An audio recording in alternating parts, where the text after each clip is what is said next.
อ่ะกราบทักทายสบายดีเพื่อนๆทุกคนเด้อยามแรงๆตอนนี้ก็เวลา5:45 5:50แล้วพี่น้องเดี๋ยวสิมีแนวสิให้เบิ่งดอกไม้ที่สวยงาม ไปเบิ่งกันนี่เห็นบ่พี่น้องงามบ่ป้อคักเลยได้พี่มาเบิ่งพี่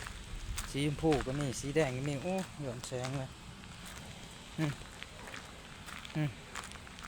โอ้เห็นบ่ย้อนแสงพี่น้องเดี๋ยวมาเบิ่งทั้งพี่สวยครับเลยพี่น้องไอ้พวก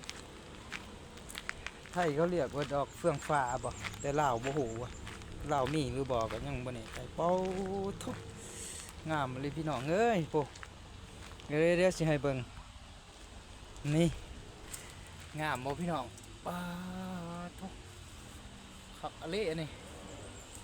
เดี๋ยวมันก็ล่นพี่น้องเลยหมดเดือนนี้ก็ล่นหมดเลยนี่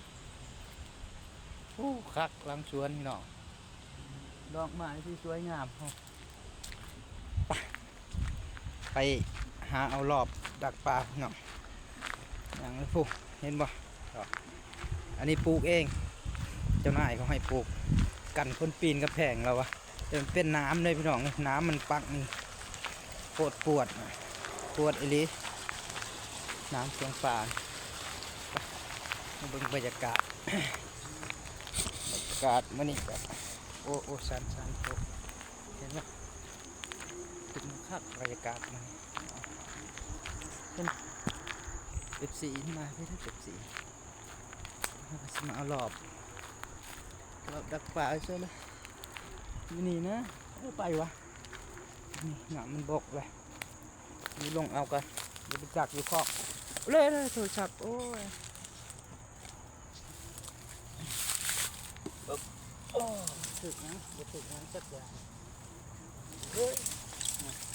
ถึกจะหอยบุ้ยยังโอ้แกว่งไว้นี่แหละไปต่อครับต่อไม่ไปยามนี่ฮะเดี๋ยวออกไปยามนี่ฮะนี่ก็ลกไปนี่ยังร้ายมานี่เล่นมันพุงก็ตายมันแล้วเด้อต้นมันพุงอยู่นี่ที่ให้เบิ่งก็ตายหมดเลยโอ้ตายเนี่ยมันบ่ถึกน้ำเนาะตายหมดตัวพยายามหลอบมันอยู่นี่หลอบเห็นว่าต้นพุงตายมันเลย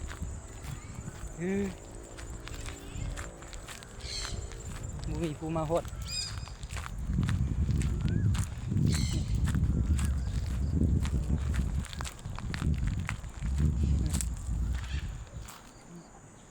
ใบ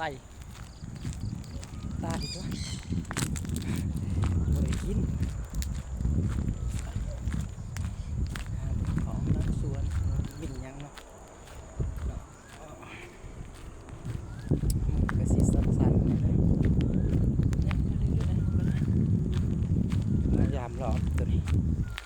ปกคอไว้สิถือสิมานบอกพี่น้องเบิกเหมือนกันเนาะอยู่นี่มีงูเห่าเด้อพี่น้องเด้ออยู่นี่เด้อบอกก่อนเด้อมือเนาะกลางคืนก็พออยู่นี่